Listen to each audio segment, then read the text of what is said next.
and welcome to Crusher Talk. I am your friend, Haley Crusher Kane, and this is another exciting episode for you today. As you can hear, there's a lot going on in the Crusherverse today. We are home. We're back in Detroit, which is funny because we say it's home, but I was thinking about this last night. What does home mean? Home to me in my body is always going to be California. That's where I feel the most safe and calm and like in the womb. California will always be that for me. But when it comes to the ideas and the pace of life and the things, the art scene and all those parts of it that are kind of hard to describe but are important to a fulfilling life for an artist, Detroit is my home. These dogs, my God. It's like one of them is so dumb, that's Gidget, that she loves every moment of life. And then the other one, Peyton Manning, is so neurotic that he pretty much can't enjoy anything. We had to drug him every single day for the 5 days or so we were in the van from Mexico, our last Crusher Talk, to Detroit. And part of me is just like, I think he'd be happier living with an old Polish lady in our neighborhood here than never having to leave the house. When we go on tour with Screeching Weasel, coming up on the 19th of March, that's, oh my gosh, like 9 days away, 19th through the 22nd on the East Coast, Manning will not be joining us.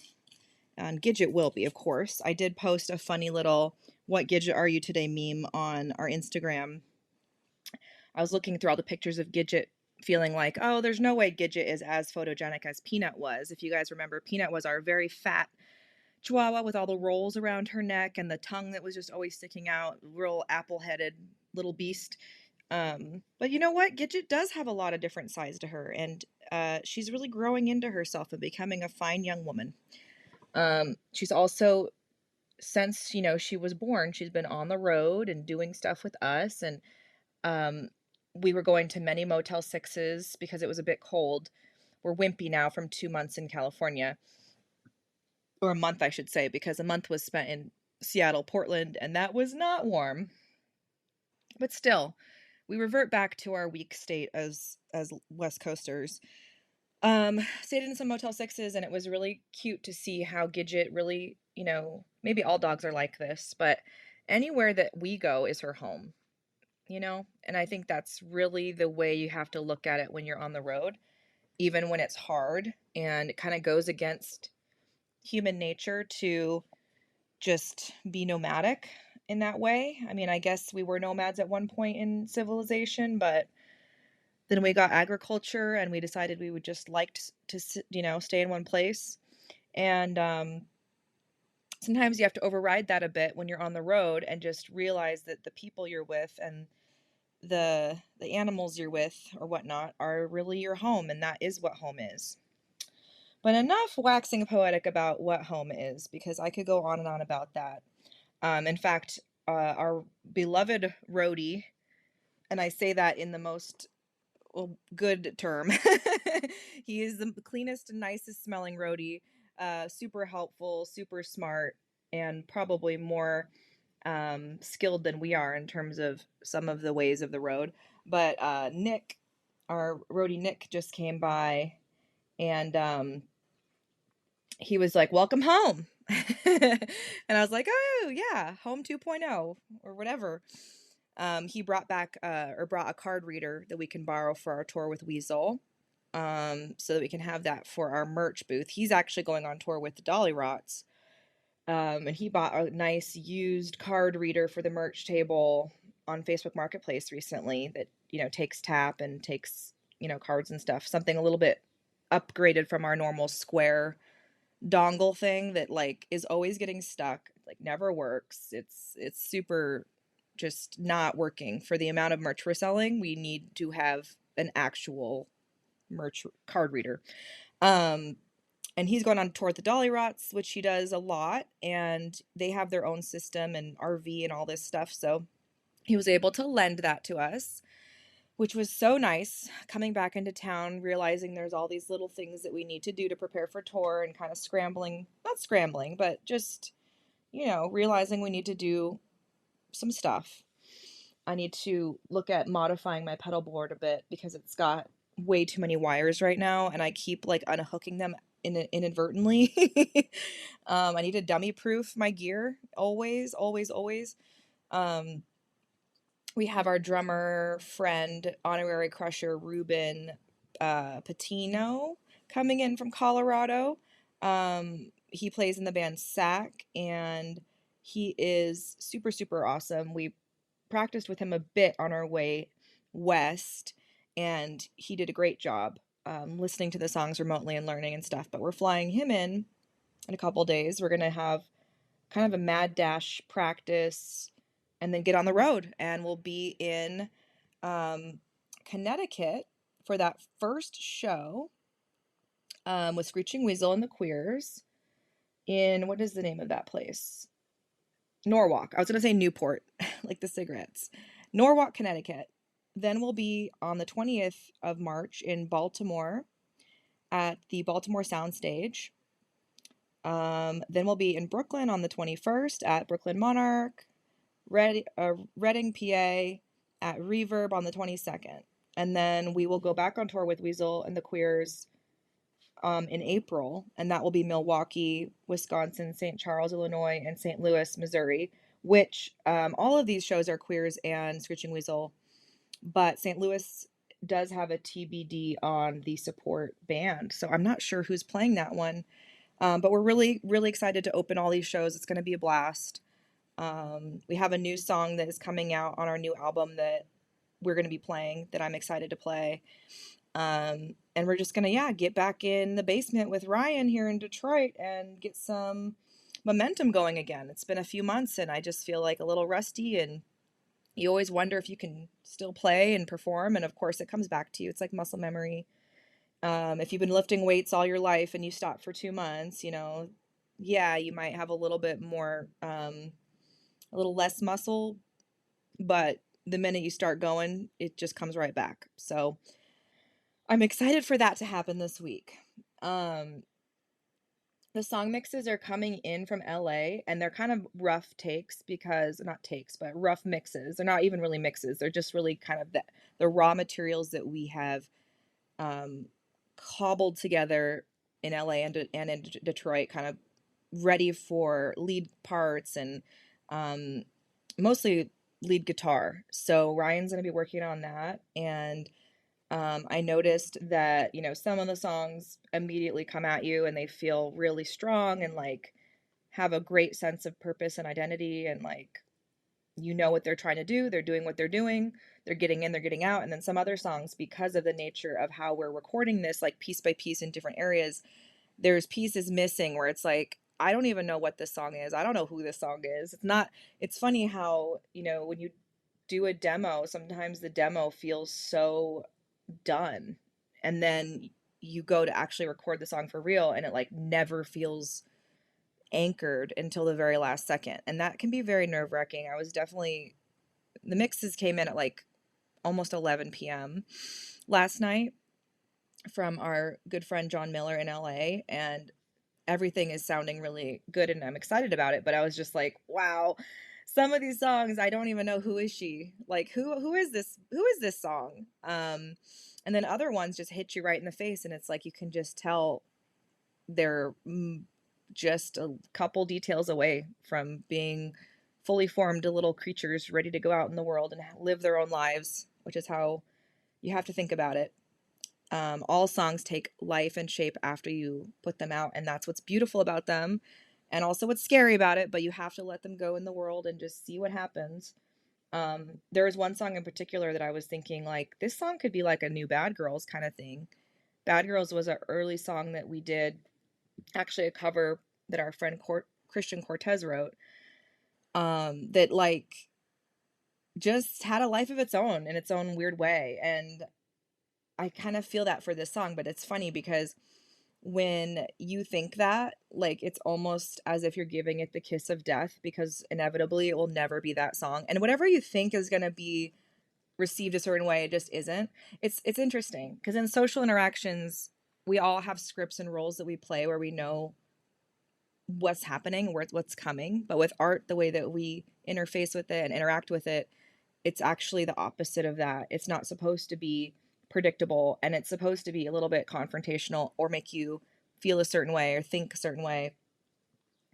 Um, and it's just kind of a wild card. You just really don't know what is going to happen. I guess, I hear parents talk about how that's the most shocking thing about having kids is realizing you really don't have any idea who this child is going to be.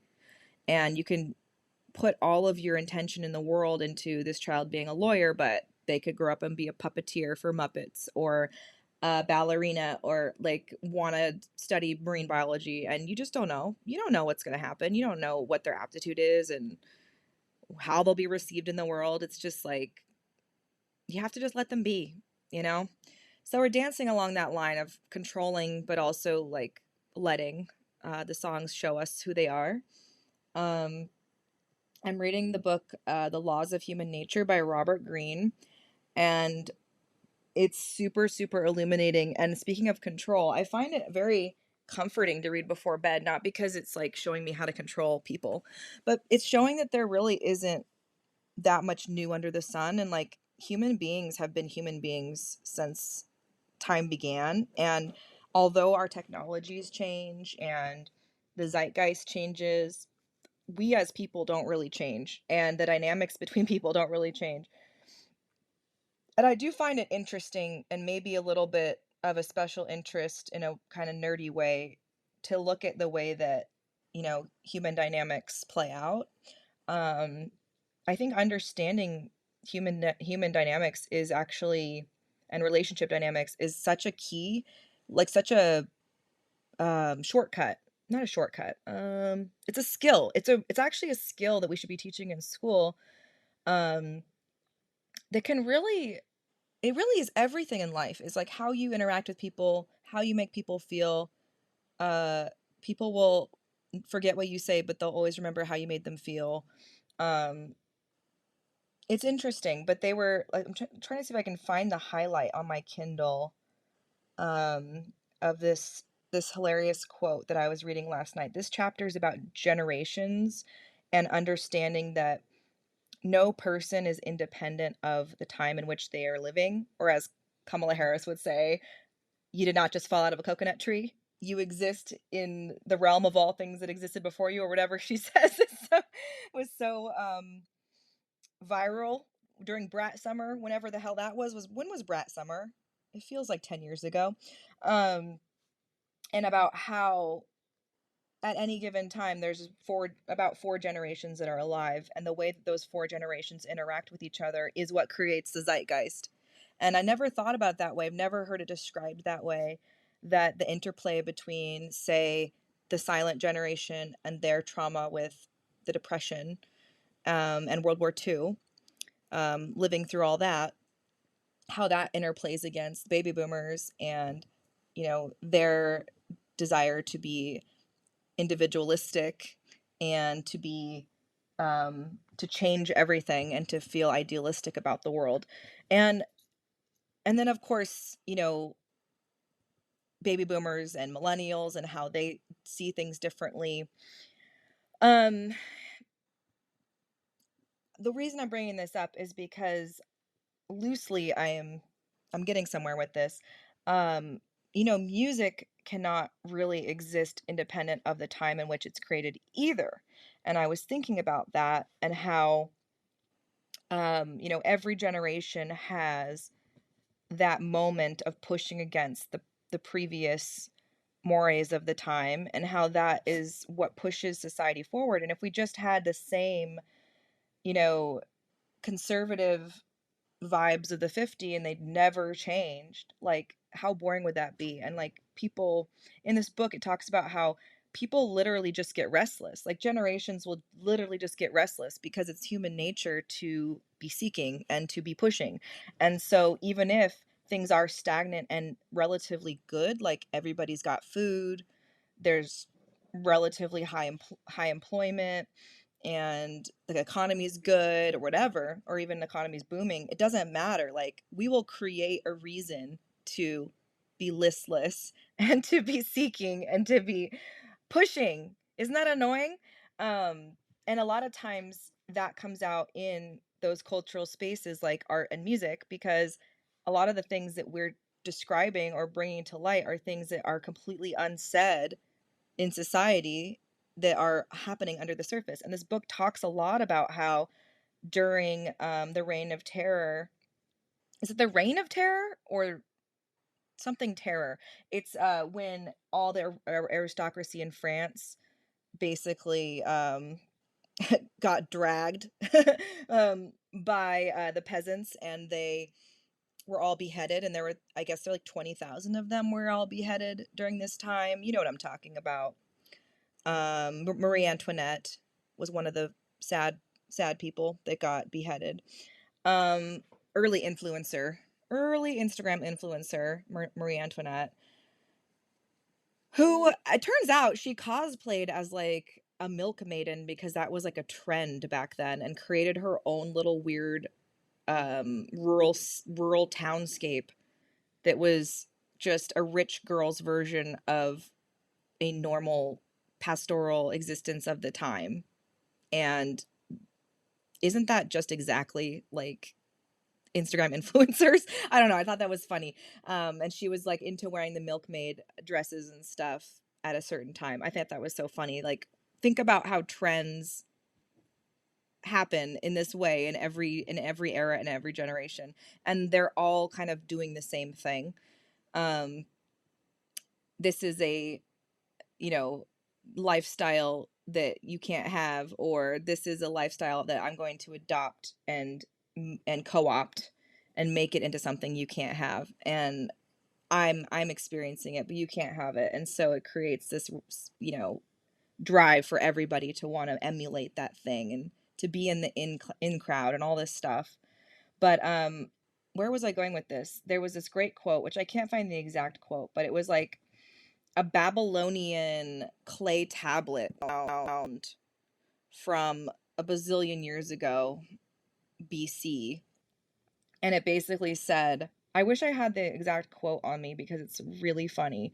But it was basically saying in this, on this clay tablet, that the younger generation is lazy, self-centered, entitled, and will never be able to uphold the pillars of society.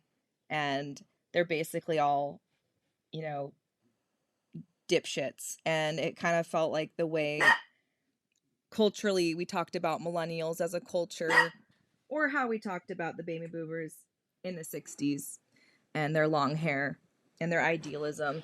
And it's just hilarious to me that you can go back that far in time and the same exact social human dynamics are playing out. And the technology may change, and the generations that are alive at the time may change, those 4 generations at any given time that are alive on the planet together.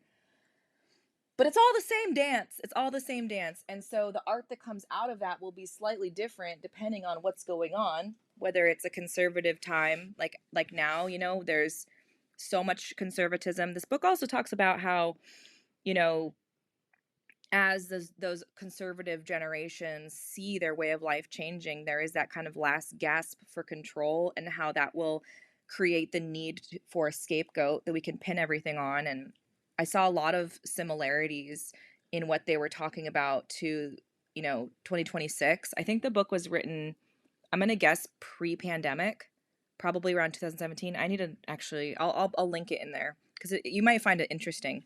And I do like that each chapter has like different actual stories. Like there's a story about Rockefeller and how he had displayed aggression, human aggression under the surface, and yet you wouldn't know by looking at him what a business mogul he was, and the way that aggression plays out in business, and how human aggression is actually a really important thing in society because it's what actually pushes a lot of factors and forces and stuff. But yeah, art does not exist in a vacuum, and it makes me wonder about rock and roll and about guitar-based music. And on in the van on the way out to Detroit, we were listening to,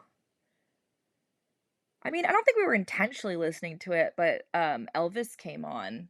Yeah, I don't think we were intentionally listening to Elvis, but it just came on. Yeah, it just came on. It was Hound Dog, and we were listening to it like, "Oh my gosh, like this was such a big deal when it came out. It was rock and roll. It was black music wrapped in a white package that was vaguely sexual or overtly sexual depending on if you saw the TV um from below the waist or above the waist, because some shows and channels wouldn't actually show Elvis from below the waist because he was gyrating and stuff. And um it makes me wonder like how much of the music that I make is based in this like dreamland of nostalgia for a past music, and how much of it is new and pushing forward. And I don't think I can know the answer to that, and I don't think I should know the answer to that, because it can't be something intentional. But I do wonder about the rock genre as a whole, and like where it's going and why it's going. And for bands like me, it doesn't matter what I do. If I'm playing, if any band that's guitar based drums is suddenly a retro act at this point, like I hear a lot of young people that I talk to in their 20s. I'll ask what kind of sound they have, what kind of band they are, and they say grunge. And in my mind, I'm like, can you call it grunge if there's no Whitesnake and there's no hair metal bands to rally against? Like that was the thing bubbling under the cultural surface in the norm of the time, right? So is it grunge?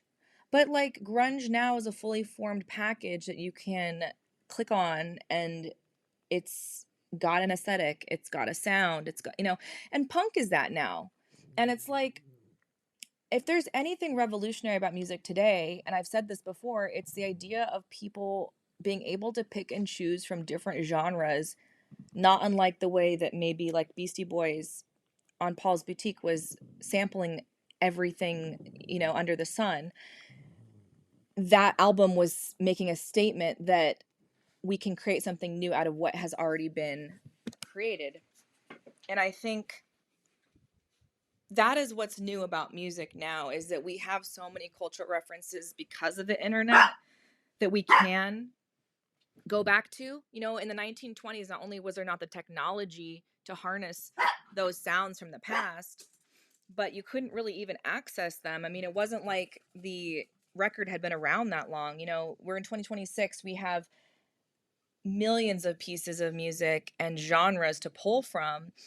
So it's like the way you pull them together. And I have to have confidence in that, because otherwise I'm just in a nostalgic power pop punk, melodic punk rock, whatever you want to call it, band. And I don't like that idea. I don't like it. But I think, if you are playing music and you're not uncomfortable with the genre you're in, you're kind of probably doing something predictable, I assume. Um, Anyways, these are the thoughts that go through my head late at night. A lot of these thoughts were swirling around my head. I've been having a hard time getting to bed because, I don't know, maybe the time change, maybe just all the traveling and stuff, or the tour coming up, or some of the things that are not set in stone yet in our lives. I don't know what's going on with it, but I basically, I don't know. I'm feeling very philosophical, I guess. I will have to shout out to the very best Motel 6 in the USA that we've ever been to. My God, it was so good. So what I do is when I go to a really good barbecue place like we did in Texas, we went to a really good barbecue place, which I'll link. Or a really good ramen place in the middle of Iowa or something. I will Yelp it. One, because I feel like that's like my public service. It's like one of them is I just Yelp things that are incredibly good that don't need to be good but are. But also so I can refer back to these places, because a lot of times we end up going to the same routes and the same places. Um, so let me see. This Motel 6 was incredible. Let me see how can I go to the review itself? That's funny. Like, I can see my review, but it doesn't say what city it's in because I honestly don't remember. It was around St. Louis, I want to say. Yeah, I cannot even access it. I Yelp is weird like that. Let's see, view business. Oh, here we go. Because I want to say what city. Sullivan. There we go. Sullivan, Missouri. Sullivan, Missouri at 209 North Service Road West was the cleanest Motel 6 we've ever been to. There was extra blankets. The bed was super comfortable, extra towels. Everything that, was nice and modern. It wasn't run down at all. And then the person behind the desk was like talking about how they get awards for cleanliness. And considering the fact that a lot of the Motel 6s we were looking at on the way out had a lot of bed bugs in their reviews, which is like, I mean, it's really hard to get rid of bed bugs in certain cities. I've learned this. Like in California, that's not a thing, but out in, say, Missouri or even in Detroit, I guess Michigan and Detroit is a big bed bug place. And it has to do with climate, and has to do with how many people, and there's a lot of factors and stuff. But the fact that we found this Motel 6 for like $60, $70 a night, super super clean, just like, and took pride in that. Even their parking lot was like nicely redone. Like I just felt, and these are all, Motel 6s are independently owned by people, by families, and this one was really really good. It had no right to be this good in this town of Sullivan, Missouri, which is just a small town outside of St. Louis. But it was great. And I have to give a shout out to that place because I think I got some of the best sleep on my journey there. And I will also shout out the Great Texas barbecue spot we went to. We had to get the brisket because, you got to get the thing you can't get where you're from. And I feel like brisket is one of those things where you just don't want to have it anywhere else besides Texas or the South. And it was so good. It was so moist. That's the word, because anytime I've had brisket even out here in Detroit where like there's good barbecue places, it's like dry. It's not the same thing. Um but yeah, we have to shout out to Rudy's Country Store and Barbecue. Um that was in Amarillo by morning. Um White bread, pickles, brisket, barbecue beans, coleslaw, barbecue sauce. So good. So good.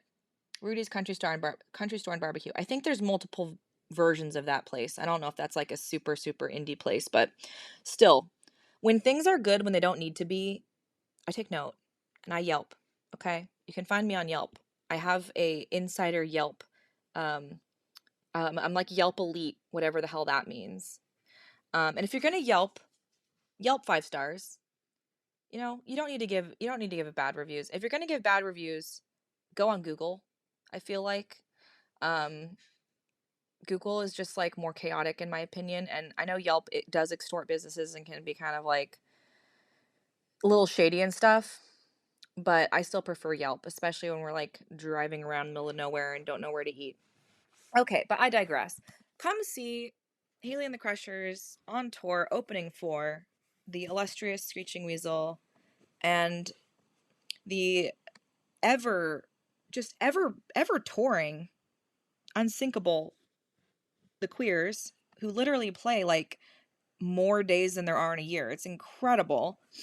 We had the chance to open for Screeching Weasel and the Queers at the Hobart Theater in Indiana last year.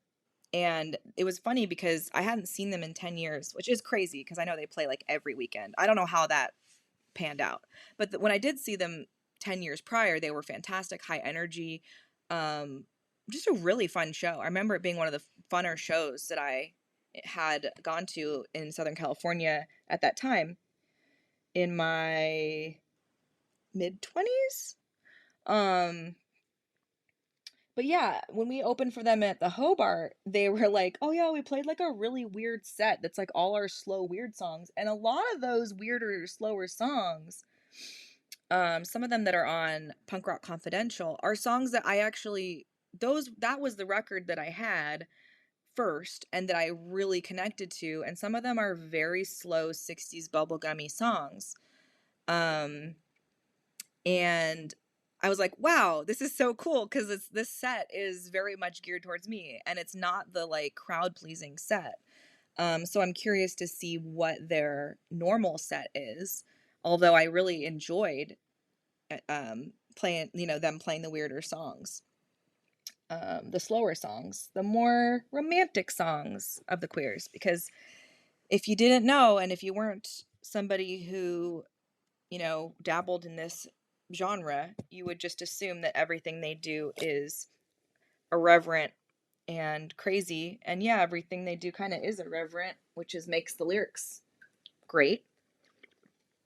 But the songs have just incredible, I don't even want to say nostalgia because of what we're talking about earlier. It's not that it's nostalgic, but they have a way of taking that just beautiful early, 60s kind of romantic, bubblegummy, sweet saccharine thing and wrapping it in